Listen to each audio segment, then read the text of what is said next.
प्रधानमंत्री पोषण शक्ती निर्माण योजनेची ऐशी-तैशी, विद्यार्थ्यांच्या जीवाशी खेळ, विद्यार्थ्यांना चक्क रद्दी पेपरवर खिचडी। संग्रामपूर तालुक्यातील धक्कादायक प्रकार।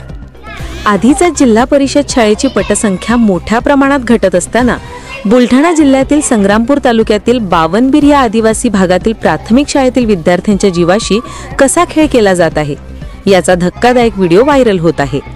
प्राथमिक शाळेतील विद्यार्थ्यांना प्रधानमंत्री पोषण शक्ती निर्माण योजनेतून शालेय पोषण आहार देण्यासाठी मोठी नियमावली शासनाने तयार केली आहे। मात्र नियमावली धाब्यावर बसवून आदिवासी भागातील विद्यार्थ्यांच्या जीवाशी खेळ शाळा प्रशासन करत आहे। प्राथमिक शाळेतील मुलांना सकस पोषण आहार देताना मोठी काळजी घेण्याच्या सूचना असतानाही या मुलांना चक्क रद्दी पेपरवर खिचडी दिल्या जात आहे। तर मुलं पोषण आहार घेत असताना चक्क श्वान त्यांच्या भोवती फिरताना दिसत आहेत। खरं तर या चिमुकल्यांना पोषण आहार देण्यासाठी प्रत्येक शाळेला शासनाने स्टीलच्या प्लेट उपलब्ध करून दिल्या आहेत। मात्र स्टीलच्या प्लेटमध्ये पोषण आहार न देता रद्दी पेपरवर पोषण आहार दिला जात असल्याने मुलांच्या आरोग्यावर परिणाम होऊ शकतो। तर मुलं पोषण आहार खाताना त्यांच्या अवतीभोवती श्वानांचा मुक्त संचारही दिसत आहे।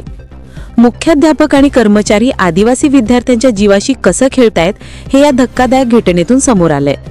दरम्यान याबाबत जिल्हा शिक्षणाधिकारी विकास पाटील यांना विचारणा केली असता त्यांनी याबाबत 4 महिन्यांपूर्वी मी जिल्ह्यातील सर्व शाळांना कडक आदेश दिले होते असं ते म्हणाले।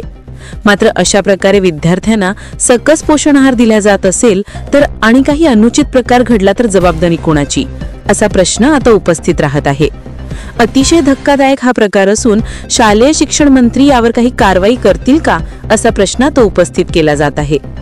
तसेच संग्रामपूर गट शिक्षणाधिकारी दीपक टाले यांना विचारणा केली असता त्यांनी याबाबत केंद्र प्रमुखांना चौकशी अहवाल सादर करण्याचे आदेशित केले असून चौकशी अहवालानंतर कारवाई करण्यात येणार असं ते म्हणाले आहेत। दयाल सिंग चौहान, संग्रामपूर, बुलढाणा।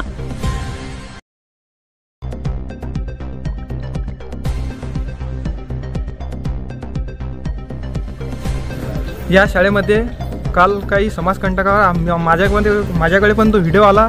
अक्षरशः विद्यार्थी खिचडी खात असताना कागदावर खिचडी दिली जाते। कुत्रे डुकरं हे सर्व या शाळेची पूर्ण दुर्व्यवस्था करून ठेवलेली आहे आणि इथं 1ली ते 5वी पर्यंत शाळा आहे। दररोज रद्दीवरच दिल्या जातो। दररोज रद्दीवरच दिल्या जाते कारण की जे मुलं आहेत शाळेत त्यांचे आई वडील हे गरीब घराण्यातल्या आणि ते शेतीत जातील की यांच्याकडे लक्ष देतील हे जबाबदारी या शिक्षकाची आहे। तुमची काय मागणी आहे? माझी एकच मागणी आहे की बाबा कागदावर खिचडी जे खाऊ घालत आहे शिक्षक या शिक्षकांवर कारवाई करण्यात यावी। आणि इथं काय कुत्रे आणि इतर प्राणी पण फिरतात? हो, कुत्रं डुकरं आणि सर्वच प्राणी इथं फिरतात। हे एक शिक्षकांचं काम आहे। हे लाईव्ह अपडेट आहे।